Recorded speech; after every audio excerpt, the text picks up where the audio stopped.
అహాన్ విను, ఈ చెప్పులు తీసుకొని బాగు చేయించుకునిరా. యామిని, ఇలాంటి పనులు అల్లుడితోనా? మీకేమైనా డబ్బులు కావాలంటే చెప్పండి, మీ పేదరికాన్ని నేను చూడలేకపోతున్నాను. నా ప్రియమైన బావగారు, ఫోన్ ఎత్తరా మీరు? అది అంటే అది వదిలేయండి. మీరు ఒక పని చేయండి, సాహో జ్యువెలర్స్ లో నా నెక్లెస్ ఉంది, నేను ఓనర్ కి కాల్ చేశాను. అక్కడికి వెళ్ళి నెక్లెస్ తీసుకొని నా ఇంటికి వచ్చేసేయండి. షగన్, నేను బ్యాంక్కి వెళ్ళాలి. మీ బ్యాంక్ కి వెళ్లే విషయాలు నా దగ్గర చెప్పకండి బావగారు. ఏదేమైనా చివరకు మా కుటుంబం పైనే ఆధారపడాలి కదా. యూ ఇడియట్, కనిపించడం లేదా నీకు? ఎక్కడెక్కడి నుంచి వస్తారు ఇలాంటి వాళ్ళు? అహాన్ రాయ్ జాదా పేరు వినగానే ఇండియాలో టాప్ బిజినెస్ ఫ్యామిలీస్ కు చెందిన వారసుడ్లా అనిపించడం ఖాయం. అయితే అహాన్ ఒక కోటీశ్వరుడి అల్లుడు. కానీ అతని పరిస్థితి చూసి ఇంట్లో పనివాళ్లు కూడా ఇలా అంటుంటారు. మీకేమైనా డబ్బులు కావాలంటే చెప్పండి, మీ పేదరికాన్ని నేను చూడలేకపోతున్నాను. సాధారణంగా అహాన్ లాంటి రిచ్ ఫ్యామిలీ అల్లుళ్ళు రోడ్లపై ఖరీదైన కార్లలో తిరుగుతూ ఉంటారు, ఖరీదైన క్లబ్స్ కి వెళ్తుంటారు. కానీ అహాన్ జీవితంలో 3 విషయాలు మాత్రం చాలా కామన్. మొదటిది అవమానం, రెండో విషయం చాలా అవమానం, మూడవది అంతకన్నా ఎక్కువ అవమానం. అప్పుడప్పుడు ఏదైనా ఖరీదైన హోటల్లో ధనవంతులు తమ భార్యలతో కలిసి భోజనం చేస్తూ చూసినప్పుడు తనలో తాను ఇలా అనుకునేవాడు, ఒక్కరోజు నాటం కూడా వస్తుంది. నేను ఖరీదైన సూట్లో, ఇలాంటి ఖరీదైన హోటల్లో నా భార్య షనయ్యకి గర్వంగా భోజనం తినిపిస్తాను. ఆ రోజు తను నా ఎదపే వాలి ఒక రొమాంటిక్ పాటకి నాతో కలిసి రొమాంటిక్ క్యాండిల్ లైట్ డాన్స్ చేస్తుంది. అప్పుడు అక్కడ ఉన్న కోటీశ్వర్లు అందరి మనసుల్లో పాములు పాకుతాయి.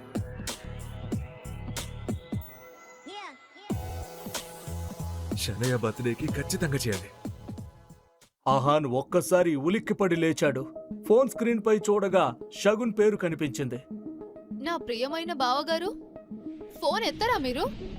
అది అంటే అది వదిలేయండి. మీరు ఒక పని చేయండి, సాహో జ్యువెలర్స్ లో నా నెక్లెస్ ఉంది, నేను ఓనర్ కి కాల్ చేశాను. అక్కడికి వెళ్ళి నెక్లెస్ తీసుకొని నా ఇంటికి వచ్చేసేయండి. షగన్, నేను బ్యాంక్కి వెళ్ళాలి. మీ బ్యాంక్ కి వెళ్లే విషయాలు నా దగ్గర చెప్పకండి బావగారు. ఏదేమైనా చివరకు మా కుటుంబం పైనే ఆధారపడాలి కదా. అందుకే చెప్పిన పని చేయండి చాలు. అంతేకాదు, ఇంకా నెక్లెస్ తో పాటు ఓనర్ మీకు 30,000 రూపాయలు ఇస్తాడు. అవి కూడా తీసుకుని మీరు ఇంటికి వచ్చేసేయండి. 30,000లో ఒక్క రూపాయి కూడా తగ్గడానికి వీల్లేదు. ఈ రోజు వరకు నేను ఎప్పుడు దొంగతనం చేయలేదు. ఇంకో విషయం ఏంటంటే, మీకు నాపై అంత డౌట్ ఉంటే ఎవరైనా పనివాడిని పంపించి చేయించుకో. వాదించడానికి మీకు అనుమతి లేదు. అందువల్ల నేను ఏదైతే చెప్పానో అది చెయ్యండి చాలు. రెడీ అయ్యి అహాన్ బయటకు వెళ్తూ ఉండగా తన అత్త యామిని గిల్ తన ఫ్రెండ్స్ తో కలిసి రమ్మి ఆడుతూ బిజీగా ఉంది. ఇంతలో ఆమె ఫ్రెండ్ ఒకరు తన చెప్పుల వైపు చూసి ఇలా అంటుంది, యామిని, ఇదిగో నీ దగ్గరకు వస్తుంటే నా చెప్పుల బెల్ట్ తెగిపోయింది. ఇప్పుడు నేను ఎలా ఇంటికి వెళ్ళాలి? అరే, దీంట్లో టెన్షన్ పడాల్సిన అవసరమే ఉంది. మీరు పార్టీ ఎంజాయ్ చేయండి. నేను పని వాళ్ళకి చెప్తాను, వాళ్ళు బాగు చేస్తారు. నోనో, నాకు నౌకర్లపై భరోసా లేదు. నా చెప్పులు ఖరీదైనవి. ఒకసారి తెగిపోయిన చెప్పులు నేను మళ్ళీ వేసుకోలేను. కానీ ఏం చెయ్యాలి? ఇంటికైతే వెళ్ళాలిగా. అదే టైంలో అహాన్ అటు నుంచి వెళ్తున్నాడు. యామిని అతన్ని చూసింది. డోంట్ వరీ, నౌకరేం కాదులే. నౌకర్ కంటే పెద్దవాడే. తను నీ పని బాగా చేసి పెడతాడు. అహాన్ విను, ఈ చెప్పులు తీసుకొని బాగు చేయించుకునిరా. అప్పుడు యామిని ఫ్రెండ్ ఒకరు అన్నారు, యామిని, ఇలాంటి పనులు అల్లుడితోనా? బాగుండదు. అరే, నీకంత టెన్షన్ ఎందుకు? అయినా తనకి ఇలాంటి పనులు చేయడంలోనే సంతోషం. మీకు కూడా ఏమైనా పనుంటే చెప్పండి. అల్లుడైతే ఏంటి, చెప్పు కూడా బాగు చేయించలేదా? ఏదో ఒకటి చేస్తాడులే. అయినా తనకు పని పాట ఏముండదు. ఈ మాటలు నేరుగా అహాన్ గుండెపై గుచ్చుకుంటాయి. కానీ అతనికి ఇలాంటి వినడం అలవాటైపోయింది. ఈ రోజు అతని బర్త్డే. ఆ విషయం అతనికి తప్ప ఇంట్లో ఎవరికీ గుర్తులేదు. నేను షగన్ చెప్పిన పని చేయడానికి వెళ్తున్నా. ఎక్కువ చేయకు, చెప్పిన పని చేసుకొనిరా. అల్లుడు అయితే అల్లుడిలా ఉండు. ఓవర్ చేస్తున్నా. అర్థం అవ్వట్లేదు షనయ్య జీవితంలో ఏం రాస్తుందో ఏంటో. నీలాంటి ఉద్యోగం లేని వాడు దొరికాడు దానికి. ఇక ఇప్పుడు యామిని ఫ్రెండ్స్ అహాన్ కు తన తెగిపోయిన చెప్పు చూపించి అంటోంది, ఈ చెప్పు బాగు చేయించాలి. ఖరీదైన షాప్ లో బాగు చేయించు. అర్థమైందా? అలా అంటూ తన తెగిపోయిన చెప్పును అహాన్ కు అందించింది. ఇష్టం లేకపోయినా ఆహాన్ ఆ పని చేయాల్సి వస్తోంది. అతని మొబైల్కు తన భార్య షనయ మెసేజ్ చేసింది. దాన్ని చదువుతూ ఆహాన్ పెదవులపై నవ్వు కనిపించింది. ఈ రోజు మొదటిసారి షనయ తనని ఆఫీస్కి పిలిచింది. దారిలో ఆహాన్కు ఫ్లవర్ షాప్ కనిపించింది. అతను తన పర్స్ తీసి చూడగా అందులో ఒక 500 రూపాయల నోటు కనిపించింది. క్షమించండి ఆంటీలు ఇంకా అత్తమ్మ, మీ అందరికీ నా నమస్కారాలు. శనయ్య కంటే నాకేది ఎక్కువ కాదు. ఎన్ని మాటలైనా పడతాను మీతో. ఇక ఆ డబ్బులతో షనయ్య కోసం ఒక బొకే తీసుకున్నాడు. తను ఫస్ట్ టైం గిల్ కన్స్ట్రక్షన్ ఆఫీస్కు వెళ్తున్నాడు. ఆ కంపెనీ గిల్ వంశానికి చెందింది. అయితే తనకక్కడ మంచి స్వాగతం లభిస్తోందనే ఆశతో ఆహాన్ వెళ్ళాడు. అప్పుడే ఎదురుగా వస్తున్న ఓ వ్యక్తిని ఆహాన్ ఢీకొట్టాడు. అతని పేరు దేవ్ మల్హోత్రా. యూ ఇడియట్, కనిపించడం లేదా నీకు? ఎక్కడెక్కడి నుంచి వస్తారో ఇలాంటి వాళ్ళు? ఈ ఆఫీసులో నిలబడే స్థానం కూడా నీకు లేదు. అయినా ఇది మీ మామగారి ఇల్లు అన్నట్టు తిరుగుతున్నావు. ఎవర్రా నువ్వు? బహుశా దేవ్ మల్హోత్రా కూడా ఆహాన్ పాత బట్టల్ని చూసి తను పనివాడో లేక ఆఫీస్ బాయో అనుకున్నాడు. మరోవైపు షనయ లోపల నుంచి చూస్తోంది. అప్పుడే ఆహాన్ చూపు షనయ మీద పడింది. ఒక్క క్షణం తన అవమానాన్ని మర్చిపోయాడు. వదిలే శనయ్య, జరిగింది నాకు కదా, నీకెందుకు టెన్షన్ చెప్పు. అయిందేదో అయిపోయింది. అప్పుడు షనయ అరుస్తూ చెప్పింది, నువ్వు నాకు దూరంగా ఉండు. దూరం జరుగు. నువ్వు వెళ్ళిపోవచ్చు కదా నా జీవితం నుంచి. నరకమైపోయింది నా జీవితం. అర్థం అవ్వట్లేదు ఎందుకు ఇలా జరుగుతుందో. నీకు ఏం కావాలి? నాన్న మన పెళ్లి బలవంతంగా చేశాడు. లేదంటే నువ్వు నా జీవితంలోనే లేవు. ఈ రోజు కూడా నిన్ను నా భర్త అనాలంటేనే సిగ్గుగా ఉంది. అరే ఈ రోజు డ్రైవర్ లేడు, అందుకే నిన్ను పిలిచాను. కానీ నాకేం తెలుసు, నా భర్త దీనికి కూడా పనికిరాడని.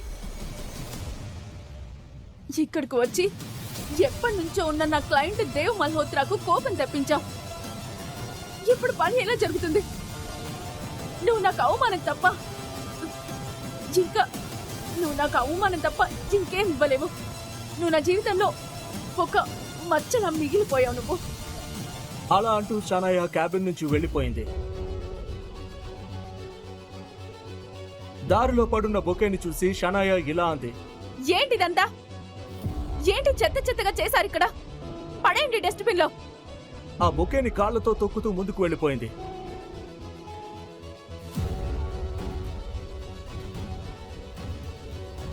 మల్హోత్రా తన కారులో కూర్చొని షనయ కోసం వెయిట్ చేస్తున్నాడు. ఆహాన్ ముందే షనయ తన క్లయింట్ మల్హోత్రా కారులో కూర్చుంది. ఏదో బిజినెస్ పని మీద అక్కడి నుంచి వెళ్ళిపోయింది.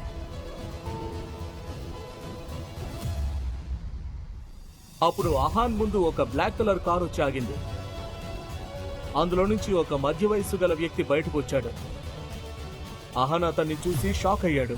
యంగ్ మాస్టర్, ఆసియాలోనే విలువైన కంపెనీ రాయజాదా గ్రూప్ యొక్క కోట్ల రూపాయల బిజినెస్ సామ్రాజ్యం మీకోసం వెయిట్ చేస్తోంది. సమయం వచ్చేసింది. వచ్చి మీ బిజినెస్ ను చూసుకోండి.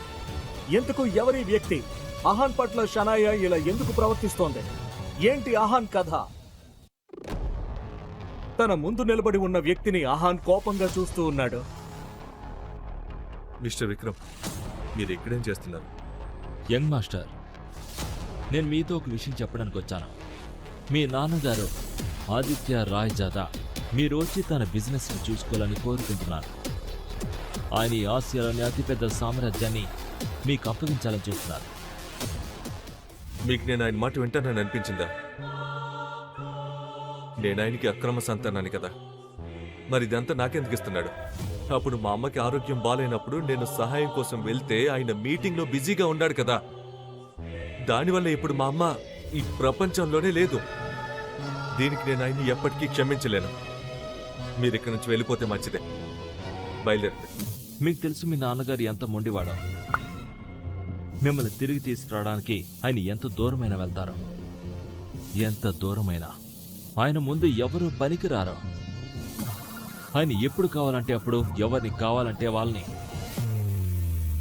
ఎక్కడ కావాలంటే అక్కడ క్షణాల్లో నాశనం చేయగలరు. కానీ మీకు జరిగింది దాన్ని మర్చిపోండి. రాయ్ జాదవ్ గ్రూప్ని సొంతం చేసుకోండి.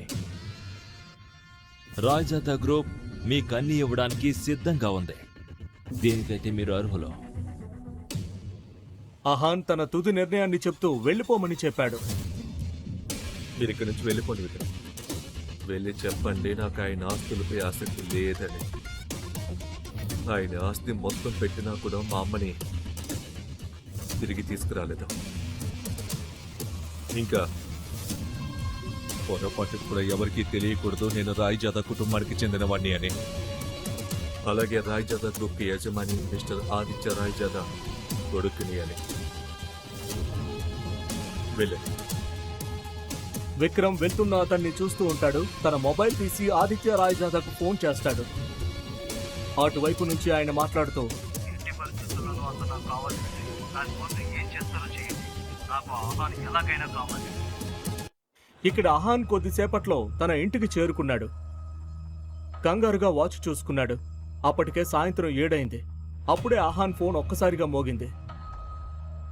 ఎక్కడున్నావు నువ్వు?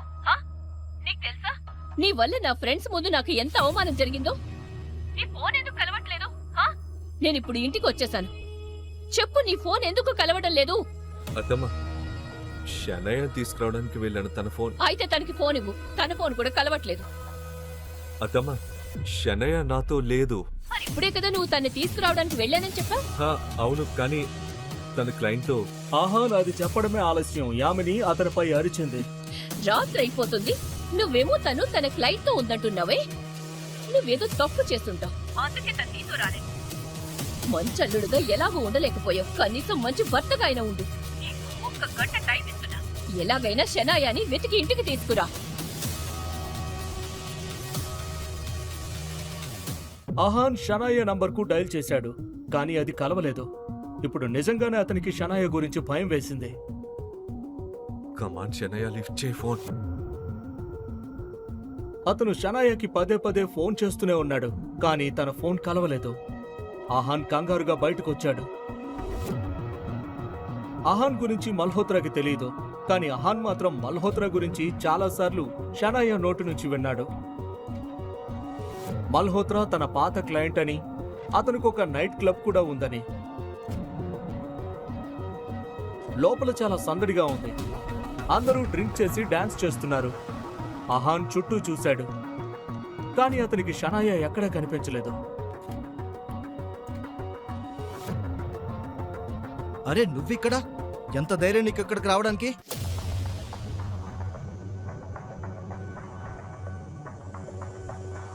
మిస్టర్ దేవ్ మల్హోత్రా, నేను షనయ్య భర్తని.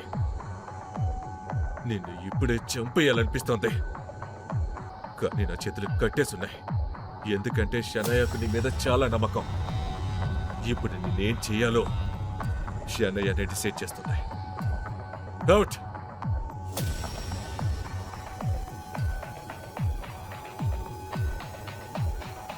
మీకెంత ధైర్యం నన్ను మీతో పడుకోబెట్టుకోవడానికి? నేనెలా వచ్చాను ఇక్కడికి? లేదు, ఒక నిమిషం. మీకు తెలుసు కదా నా గది వేరే అని. అయినా మీరు మీ బెడ్ మీద నన్ను పడుకోబెట్టడానికి మీకెంత ధైర్యం? షనయ్య, లేదు, ఎందుకు ఇలా చేశారు? ఎందుకు? షనయ్య, నువ్వు రాత్రి బాగా తాగేస్తుండవు. మల్హోత్రా నుంచి నిన్ను కాపాడి ఇక్కడికి తీసుకొచ్చాను. నేను ఈ స్థితిలో వదిలి వెళ్ళిపోవడం నాకు సరికాదనిపించింది. అందుకే నేను ఇలా.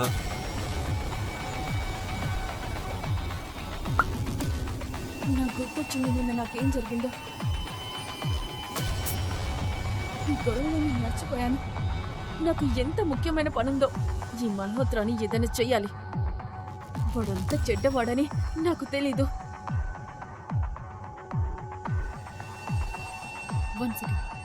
అలా అంటూ షనయ్య తన ల్యాప్టాప్ తెరిచింది. తన ఈమెయిల్ చెక్ చేస్తుండగా తన ముందు కనిపించింది. అది చూసి షనయ్య ఒక్కసారిగా షాక్ తింది. ఇది ఎలా సాధ్యం?